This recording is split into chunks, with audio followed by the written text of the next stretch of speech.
So hello friend, आज हम बात करेंगे फीवर को लेकर के।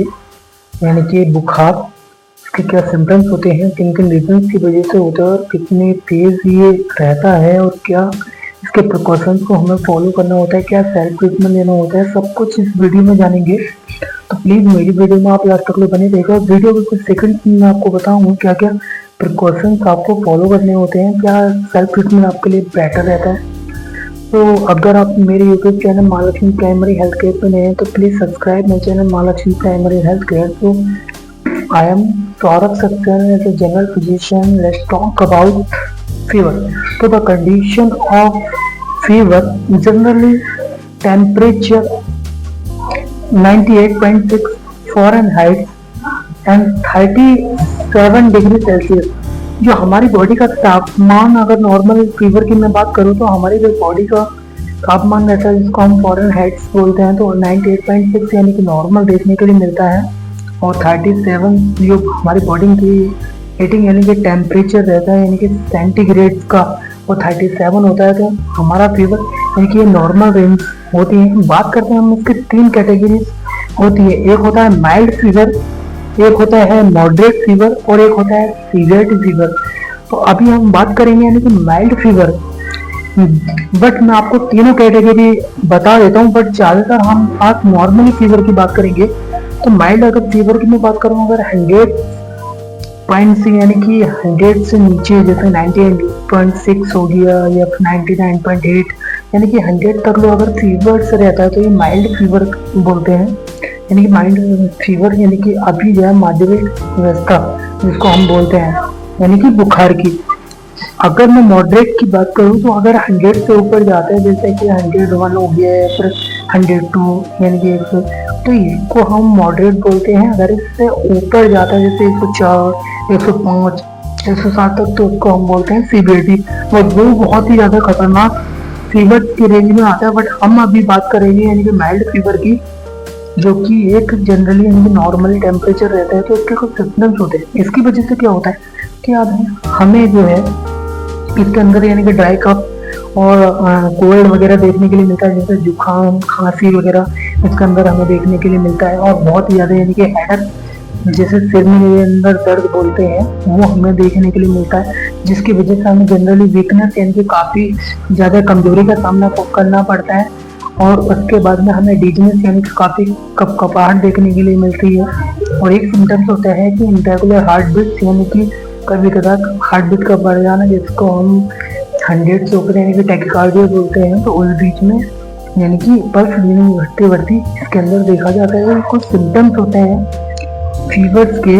और इसी की वजह से क्या होता है कि लॉस ऑफ एपेटाइट यानी कि भूख लगने में भी हमको कमी होती है, जिसकी वजह से ना ही तो हम खा पाते हैं ना ही कुछ ले पाते हैं। अब ये किन किन रीजंस की वजह से होता है। तो आपको कोई फ्लू जैसे यानी कि कोई बैक्टीरियल इन्फेक्शन आपको लगा है, जिसको जैसे कि चिकन पॉक्स वगैरह, जैसे रीजन कैंसर भी देखा जाता है, या फिर जैसे कि कोई सा भी इन्फेक्शन, लंग्स का इन्फेक्शन अगर आपको पहले से ही है, या फिर आप अल्कोहल, कैफीन, निकोटीन वगैरह का अगर यूज़ करते हैं, तो इन रीजन की वजह से भी यानी कि फीवर आपको देखने के लिए मिलता है। और एबनॉर्मली यानी कि सीजन चेंजेस का भी इसमें काफ़ी सारा रोल प्ले करता है, ऐसे कुछ फीवर।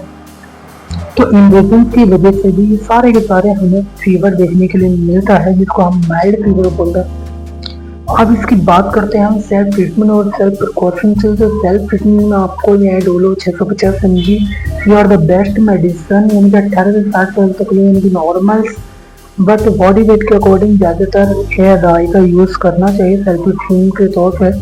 बट आप पैरासीटामोल 500 mg यानी कि यू कैन टेक, यानी कि आप ले सकते हैं। इसके साथ साथ में कोई ऐसा कोई अगर कफ सिरप आप पहले से ही ले सकते हैं, जैसे क्लोरोफेनारामिन, सिनरेट वगैरह हो गया, फिर रेस्परा, कुछ इस तरीके से, क्योंकि इसके अंदर कभी कभार हमें ब्रीदिंग प्रॉब्लम और एब्डोमिनल पेन देखने के लिए मिलता है, जैसे हम फूड पॉइजनिंग भी बोलते हैं। तो बहुत सारी चीज़ इसके अंदर हमें देखने के लिए मिलती है। तो ज़्यादातर इसके अंदर सेल्फ ट्रीटमेंट के तौर पर आप यानी कि पैरासीटामोल से आप ले सकते हैं, कफ सिरप पे आप, जो मैंने आपको बताया सीनाटेक्स वगैरह, यानी कि इस तरीके से कोई कफ सिरप और एरबिक स्टीम्स वगैरह आप लेना बेटर। और वाटर को बॉयल करके आपको ज़्यादातर बेटर रहता है। और इसमें लिक्विड चीज़ होगा आपको बहुत ही ज़्यादा यानी कि प्रिकॉशन फॉलो करना पड़ता है, जिसकी वजह से हमें इंडाइजेशन यानी कि इस तरीके से फेस ऑफ प्रॉब्लम्स का हमें सामना करना पड़ता है। और एब्डोमिनल पेन इसके अंदर जब हो जाता है, मेफ्टाल इस पास आप टैबलेट्स जिसमें सेल्फ ट्रीटमेंट के तौर पर आप यूज़ कर सकते हैं। अदरवाइज अगर आपको रिलीफ नहीं मिलता है और आपकी कुछ भी समझ में नहीं आता है तो आप you can consult with the doctor as a MD या फिर जनरल फिजिशियन के, यानी कि उसी के प्रिस्क्रिप्शन के अकॉर्डिंग आपको उसके ट्रीटमेंट को फॉलो करना होता है।